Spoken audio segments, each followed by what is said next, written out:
What is up, gang? It is I, Carlton Flowers, your crypto pro. Yay! And today it is time for a Kaspa update.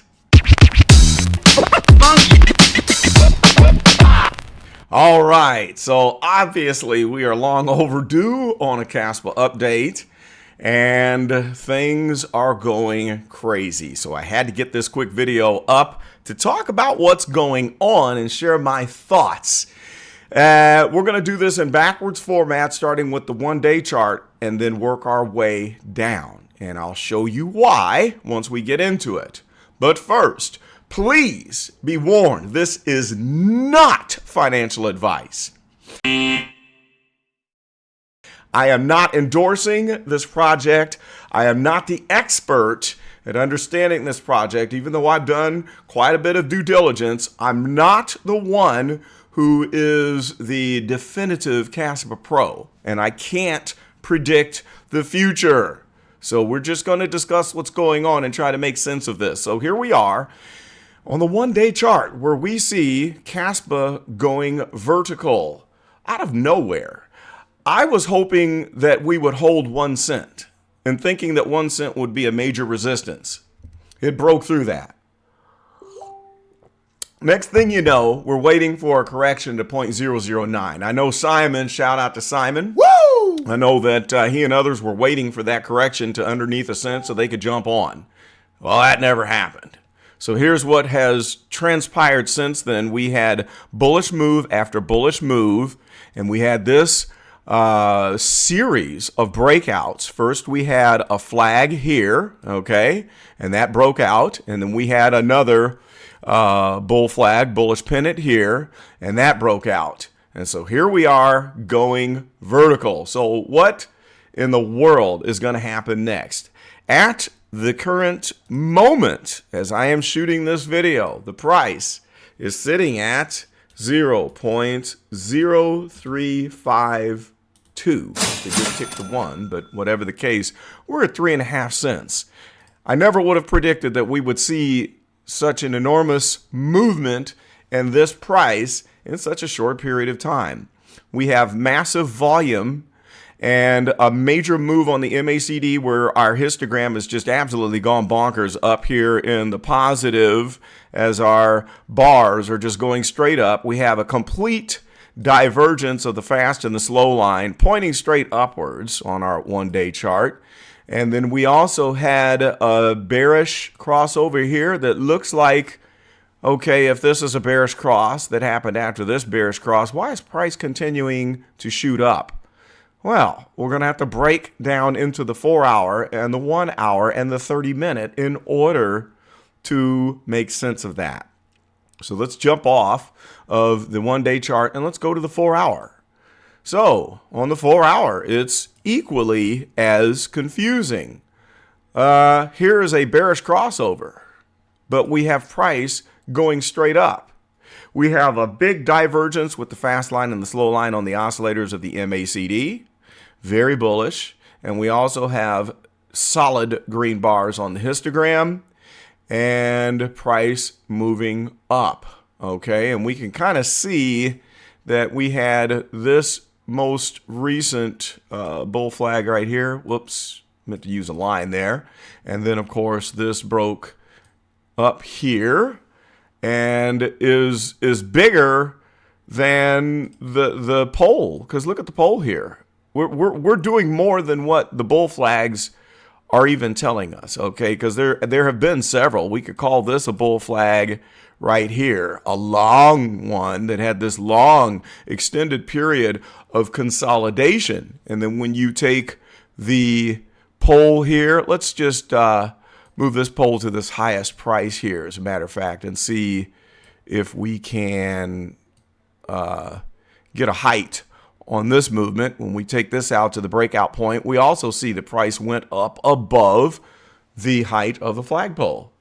So we can't really tell much on here. The first thing that you would think on this 4-hour chart is that we've got to have a correction because we have this bearish crossover here and we're just going straight up. We're in price discovery and we're creating lots of data here on the VPVR, where you can see these nodes where we have had consolidation happening. So a lot of consolidation was going on around this node, which coincides with that long period right there.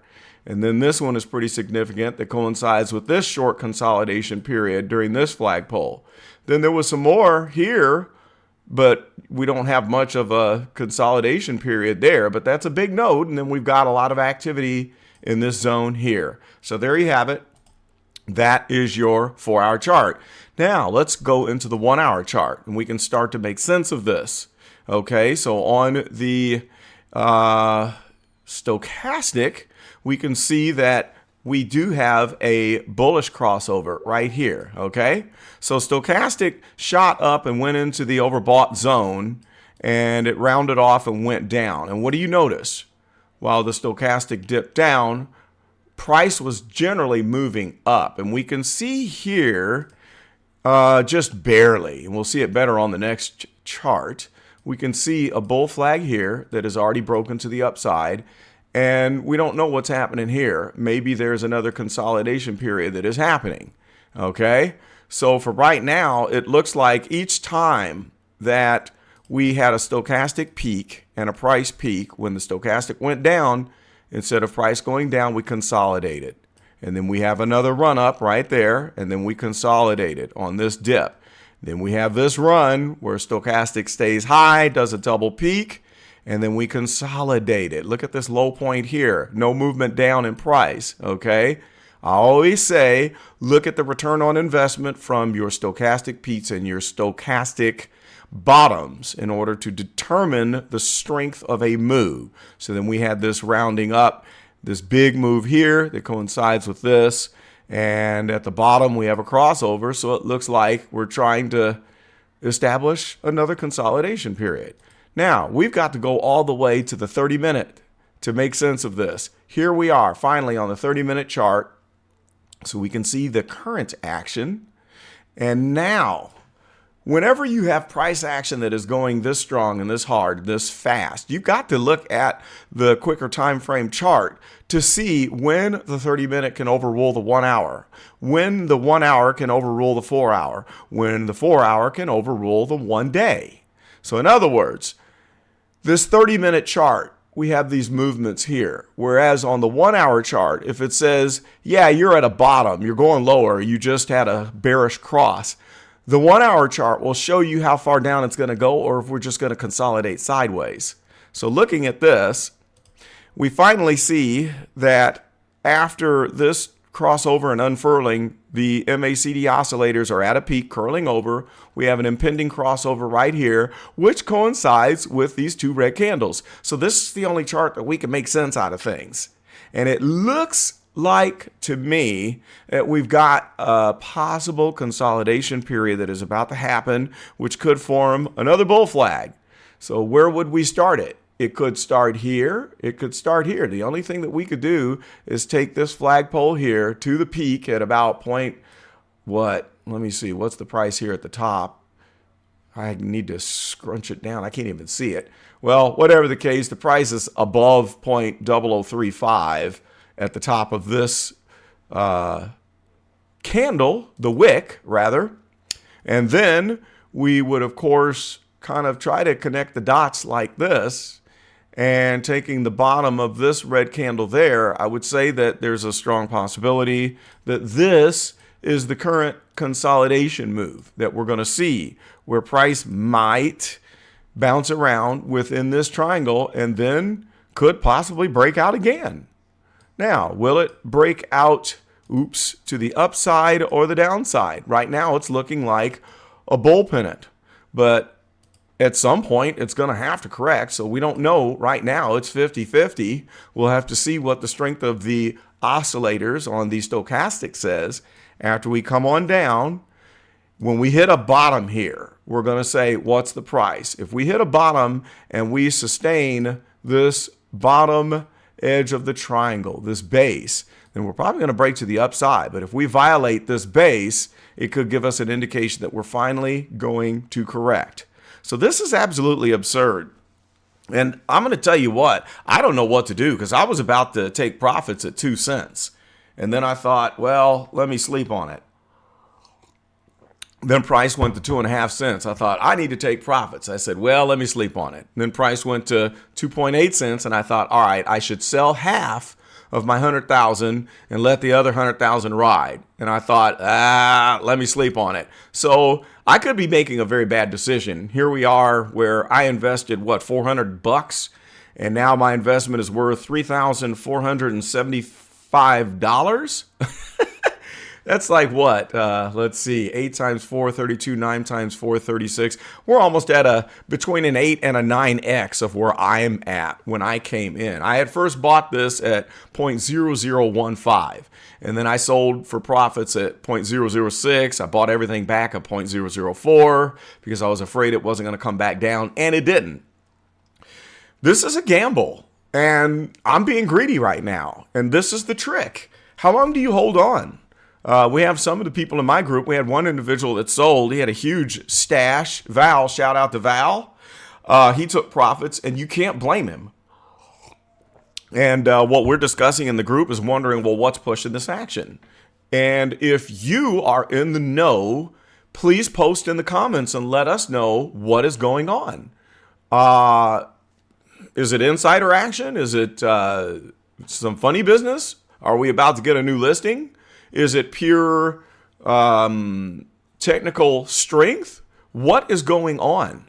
Something has to be happening because this thing is moving a lot harder and stronger than what it should under natural conditions. So maybe we're on the cusp of some news, or maybe something is going on with the developers.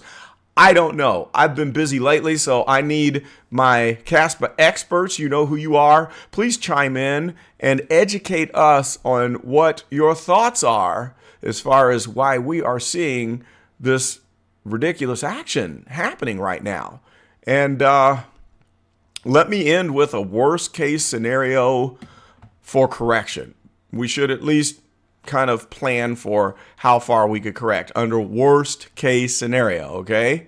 And again, this is just speculation, all right? I'm not saying it's going to happen because we've been waiting for a correction for how long now, and we've seen none, all right? But anyway, let me extend this out here because that's my support resistance zone that happened at 1 cent. Just taking a look at this, I don't know if we're going to get back down to that support resistance zone. It's not looking like it. I mean, we do have one touch on it, so it could come back and test it again. But what do we have right below the price and above that zone? We've got the 50 EMA. There it is right there. So the 50 EMA on the 1 day could end up being a support. And let's just say 50 EMA line continues, like this for a minute. It could end up where we say correct down to the 50 EMA, right?